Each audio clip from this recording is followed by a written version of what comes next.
అందరికీ నమస్కారం. Welcome to my channel. ఈ వీడియోలో ఏపీ ప్రభుత్వ ఉద్యోగులకు మరియు పెన్షనర్లకు పెండింగ్ సమస్యల డిమాండ్లపై కీలక నిర్ణయం. దీనికి సంబంధించిన పూర్తి తాజా సమాచారాన్ని వీడియోలో తెలుసుకుందాము. వీడియో అయితే ఎక్కడ గాని స్కిప్ చేయకుండా ఎండ్ వరకు చూసేయండి. అప్పుడే ఇన్ఫర్మేషన్ పూర్తిగా అర్థమవుతుంది.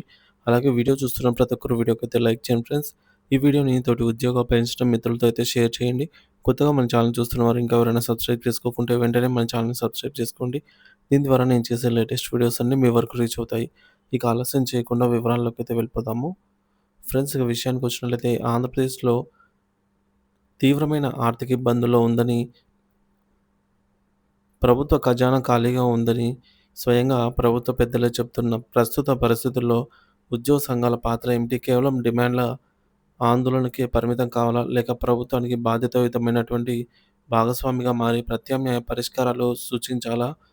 ఈ కీలకమైన ప్రశ్నలకు సమాధానం ఆంధ్రప్రదేశ్ ప్రభుత్వ ఉద్యోగుల సంఘం ఒక వినూత్న నిర్మాణాత్మక కార్యాచరణతో ముందుకొస్తోంది. డిమాండ్‌లు కాదు పరిష్కారాలు. మా 27 అంశాల ప్రతిపాదన అంటున్నారు. ప్రభుత్వం వద్ద నిధులు లేవని తేలినప్పుడు కేవలం మాకు బకాయిలు చెల్లించండి అని అడగడం బాధ్యతారాహిత్యం అవుతుంది.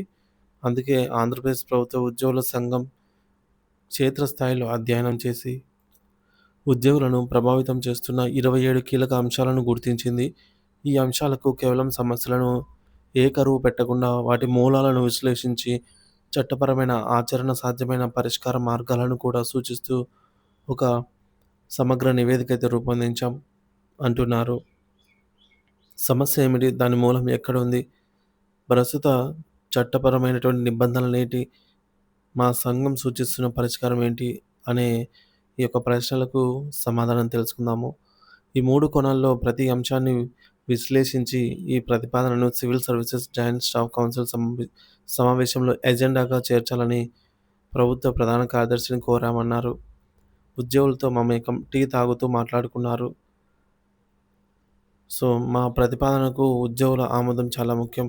అందుకే ఆగస్టు 5వ తేదీ నుంచి రాష్ట్ర వ్యాప్తంగా టీ తాగుతూ మాట్లాడుకుందాం అనే వినూత్న కార్యక్రమాన్ని ప్రారంభిస్తున్నాం. ప్రతి తాలూకా కేంద్రంలో, ప్రభుత్వ కార్యాలయాల్లో సాయంత్రం వేళ మా ప్రతినిధులు ఉద్యోగులతో సమావేశమై ఈ నెల 27 అంశాలపై వారి అభిప్రాయాలను స్వీకరిస్తారు. వారి నుంచి వచ్చే మెరుగైన సూచనలను కూడా స్వీకరించడానికి మేము సిద్ధంగా ఉన్నాం. ఇది ఉద్యోగులను ఒప్పించే ప్రయత్నం కాదు, పరిష్కార మార్గంలో వారిని భాగస్వాములను చేసే ప్రక్రియ అన్నారు. ఇక మూడోది ప్రచార ఆర్భాటాలకు దూరం. చికాగో చందాలకు మా వ్యతిరేకత. కొన్ని సంఘాలు తమ ఉనికిని చాటుకోవడానికి, ముఖ్యమంత్రితో ఫోటోలు దిగడానికి ఉద్యోగ ప్రయోజనాలను ఫణంగా పెడుతున్నాయి. ఎక్కడో చికాగోలో వరదలొస్తే ఇక్కడ ఉద్యోగుల ఆహ్, జీతాల్లో కోత విధించాలి అని లేఖలు ఇవ్వడం ఎంతవరకు సమంజసం? ఇది పూర్తిగా చట్టవిరుద్ధం. ఉద్యోగి అనుమతి లేకుండా వారి జీతం నుంచి ఒక్క పైసా కూడా కట్ చేసే అధికారం ఏ సంఘానికి లేదు. ఇది సుప్రీంకోర్టు మార్గదర్శకాలకు కూడా విరుద్ధం. ధర్మం లేని సహాయం అనేది వ్యక్తిగత ఇష్టాయిష్టాలపై ఆధారపడి ఉంటుంది. దానిని బలవంతంగా రుద్దలేరు. మేము విరాళం ఇవ్వమని దరఖాస్తు చేసుకోండి అని ప్రభుత్వం చెప్పడం ఉద్యోగులను అవమానించడమే. మేము ఇలా చౌకబారు ప్రచారాలకు, ఆర్భాటాలకు పూర్తిగా వ్యతిరేకం అన్నారు. గత ప్రభుత్వానికి, ప్రస్తుత ప్రభుత్వానికి తేడా. గత ప్రభుత్వం ఉద్యోగులను ఉద్దేశపూర్వకంగా సమస్యల్లోకి నెట్టింది. ఆర్థికేతర అంశాలను పరిష్కరించమని కోరినా వారు ముందుకు రాలేదు. రాష్ట్రంలో ఉన్నటువంటి లెక్కలన్నీ కూడా లెక్కలేని సంఘాలను 108 గుర్తింపు పొందినవి, 400 పైగా గుర్తింపు లేనివి అడ్డం పెట్టుకొని ఉద్యోగ వ్యవస్థను నిర్వీర్యం చేశారు. నాయకులు కేవలం రాజకీయ నాయకులతో ఫోటోలు దిగితేనే గొప్ప అనే భావనను ఉద్యోగుల మెదళ్లలో ఎక్కించారు. ప్రస్తుత ప్రభుత్వం టీడీపీ గత్యంతరం లేని పరిస్థితుల్లో సమస్యలను పరిష్కరించలేకపోతోంది. అంతే తప్ప ఉద్దేశపూర్వకంగా ఇబ్బంది పెడుతున్న భావన నాకేం లేదు. చంద్రబాబు గారికి అవకాశం ఉన్నప్పుడు ఉద్యోగులకు మేలు చేయాలనే ఆలోచన ఉంటుంది. రాష్ట్ర జీఎస్టీ వసూళ్లలో దేశ సగటు 13% ఉంటే ఆంధ్రప్రదేశ్‌కు 1% వృద్ధి రేటుతో ఉంది. ఇలాంటి క్లిష్ట పరిస్థితుల్లో ప్రభుత్వానికి సహకరించి పరిష్కార మార్గాలు చూపడమే మా కర్తవ్యం అంటున్నారు. చట్టబద్ధత లేని వ్యవస్థలు, గ్రామ వార్డు సచివాలయ గందరగోళం. గ్రామ వార్డు సచివాలయ వ్యవస్థను తీసుకురావటం మంచి ఆలోచనే అయినా, దానిని చట్టబద్ధమైన ఫ్రేమ్‌వర్క్‌లో ఏర్పాటు చేయలేదు. 11 వేర్వేరు శాఖలకు చెందిన ఉద్యోగులను ఒకే గొడుగు కిందకి తెచ్చి, ఒకే యూనిట్‌గా మార్చడం ఆర్టికల్ 371 డి కింద రాష్ట్రపతి ఉత్తర్వులకు విరుద్ధం.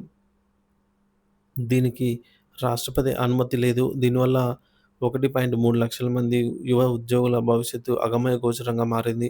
వారి ప్రమోషనల్ ఛానల్ ఏమిటో వారు లేరు. ఈ పరమైన ఈ పరమైనటువంటి చిక్కుముడిని విప్పకుండా సమస్యలను కేవలం వాయిదా వేసే ధోరణి కనిపిస్తోంది. దీనికి శాశ్వత పరిష్కారం చూపాల్సిన బాధ్యత ప్రభుత్వంపై ఉంది. అంతర్గత కుట్రలు అంటూ నేను ఒక సాధారణ మధ్యతరగతి కుటుంబం నుంచి వచ్చి 36 ఏళ్ళు పాటుగా ఉద్యోగులకు ప్రాతినిధ్యం వహించే స్థాయికి ఎదిగాను. ఢిల్లీ నార్త్ బ్లాక్‌లో నాటి ఆర్థిక మంత్రి అరుణ్ జైట్లీ ముందు కూర్చొని మాట్లాడే గౌరవాన్ని పొందానన్నారు. నన్ను సున్నాను చేయాలని ఎన్నో ప్రయత్నాలు జరిగాయి. గత ప్రభుత్వ హయాంలో నాకు సంఘంలోని ప్రధాన కార్యదర్శి కొందరితో కుమ్మక్కై వెన్నుపోటు పొడిచారన్నారు. సో, ఈ విధంగా ఆయన తన గురించి చెప్తూ ఉద్యోగులు మౌనం వీడాల్సిన సమయం అయితే వచ్చింది. మన పూర్వీకుల్లాగా రోడ్లెక్కి పోరాటాలు చేసే పరిస్థితులు ఇప్పుడు లేవు. ఉద్యమాలు చేస్తాం, ప్రభుత్వాన్ని పడగొడతాం అనే ప్రగల్భాలు ఇప్పుడు పనిచేయవు అన్నారు. తార్కిక ఆలోచన. మన సమస్యలను తార్కికంగా, వాస్తవాలను ఆధారంగా ప్రభుత్వానికి వివరించాలి అంటున్నారు. రాజ్యాంగబద్ధమైన మార్గాలు. చట్టపరమైనటువంటి రాజ్యాంగబద్ధమైన ప్రొవిజన్‌లు ఉపయోగించుకొని హక్కులను సాధించుకోవాలి అన్నారు. కొత్త ఆలోచనలు. మారిన కాలానికి అనుగుణంగా మన వ్యూహాలు మార్చుకోవాలి. కేవలం వాట్సాప్‌లో థమ్స్ అప్ పెట్టడం పరిమితం కాకుండా పరిష్కార మార్గాలను అన్వేషించే ప్రక్రియలో భాగస్వాములు కండి అంటున్నారు. సో, మీ సంఘం స్టాండ్ ఏంటో ప్రశ్నించండి. మీ సంఘం మా స్టాండ్‌ను మీ ముందు ఉంచుతోంది. మాతో ఏకీభవిస్తే కలిసి రండి, లేదా మీ ఆలోచనలు మాతో పంచుకోండి. అందరం కలిసి ఈ క్లిష్టమైన పరిస్థితుల నుంచి బయటపడదామని కేఆర్ సూర్యనారాయణ గారైతే వారిచ్చిన ఇంటర్వ్యూలో ఈ మేరకు తెలియజేశారు.